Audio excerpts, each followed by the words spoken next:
Привет! Тема «Перспективизм». Перспективизм – это эпистемологический принцип, согласно которому восприятие и знание чего-либо всегда связаны с интерпретационными перспективами тех, кто их наблюдает. Хотя перспективизм не рассматривает все точки зрения интерпретации как имеющие одинаковую истину или ценность, он считает, что никто не имеет доступа к абсолютному взгляду на мир, отрезанному от перспективы.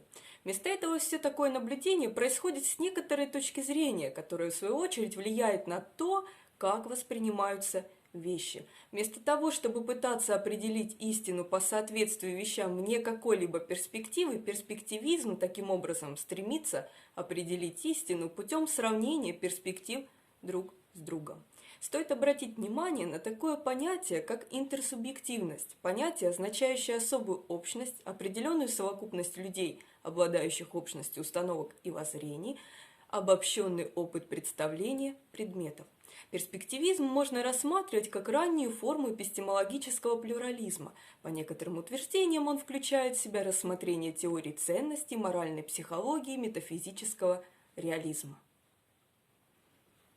Ранние формы перспективизма были выявлены в философии Протагора, Мишеля де Монтэня и Готфрида Лейбница. Считается, что концепция Фридриха Ницше в XIX веке, иногда известная как ницшеанский перспективизм, является первым важным развитием перспективизма. Для Ницше перспективизм принимает форму реалистической антиметафизики, при этом отвергается как теория соответствия истины и представление о том, что истинная ценность убеждения всегда составляет его высшую ценность.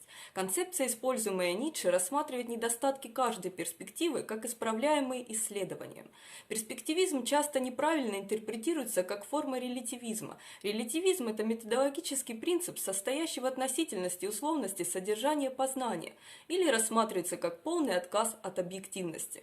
Если сказать, что ни один способ видения мира не может быть принят как окончательно истинный, то вместо этого перспективизм можно интерпретировать так, что некоторые интерпретации, такие как интерпретация самого перспективизма, являются окончательно истинными. В течение 21 века перспективизм привел к ряду изменений в аналитической философии и философии науки. Современная форма перспективизма, также известная как научный перспективизм, более узко сфокусирована, сосредоточившись на перспективных ограничениях научных моделей, теорий, наблюдений, оставаясь при этом более совместимой, например, с кантианством и теориями соответствия истины. Кроме того, научный перспективизм стал охватывать ряд научных областей, таких как физика, биология, нейробиология и медицина, а также философия пространства и времени. Исследования перспективизма также были введены в современную антропологию.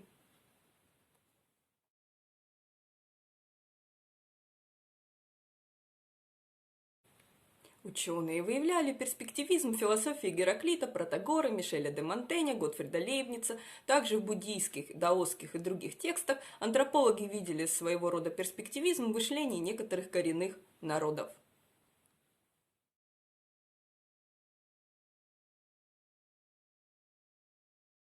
Основным краеугольным камнем философии Платона является его неприятие, позиция перспективизма. Это составляет основной элемент его эстетики, этики, эпистемологии, теологии. Антиперспективизм Платона сделал его центральной мишенью для критики более поздними философами, например, Ницше.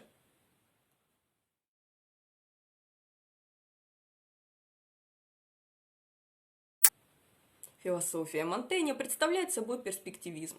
Монтень считал, что никто не имеет доступа к точке зрения, которая полностью беспристрастна. Монтень писал: «Умные люди замечают больше вещей и рассматривают их более внимательно, но они интерпретируют их, и чтобы установить и обосновать свою интерпретацию, они не могут удержаться от небольшого изменения фактов. Они никогда не представляют вещи такими, какие они есть, но искажают и маскируют их, чтобы соответствовать точке зрения, с которой они их видели, и чтобы завоевать доверие к их мнению и сделать его привлекательным. Они не возражают добавить что-то свое или расширить и усилить что-либо».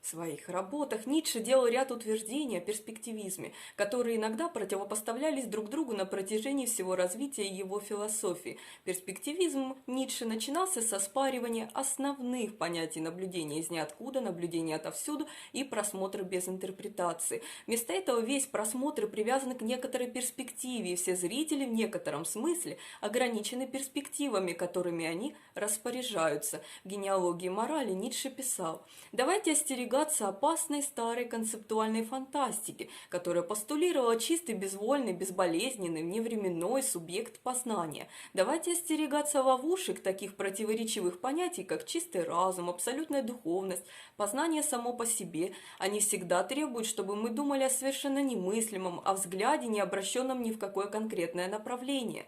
Существует только перспективное зрение, только перспективное познание, и чем большему количеству аффектов предоставим мы слово в обсуждении какого-либо предмета, чем больше различных глаз сумеем мы для этого использовать, тем полнее окажется наше представление об этом предмете, наша объективность». Ницше придерживался подхода, который отвергал любой взгляд на мир, который связан с Богом. Его представления рассматривали смерть Бога и опасности, возникающие в результате релятивизма. Излагая свой перспективизм, Ницше отвергал тех, кто утверждал, что все субъективно, разбирая понятие субъекта как само по себе простое изобретение и интерпретацию. Далее он утверждал, что поскольку эти два понятия взаимно зависят друг от друга, крах взгляда Божьего глаза приводит к тому, что вместе с ним разваливается и понятие вещи в себе. Ницше рассматривает этот крах, чтобы показать через свой генеалогический проект, что вся традиция метафизики сама по себе была только перспективой. Его перспективизм и генеалогический проект далее интегрировались друг с другом при рассмотрении психологических побуждений, лежащих в основе различных философских программ и перспектив, как формы критики.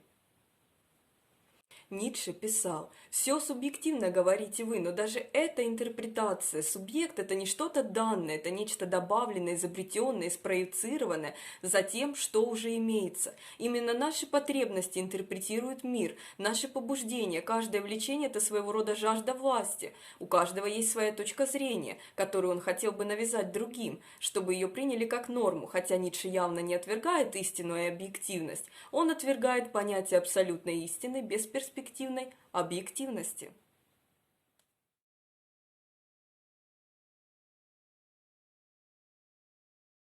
В XX веке перспективизм обсуждался отдельно Хосе Ортегой Гассетом и Карлом Ясперсом.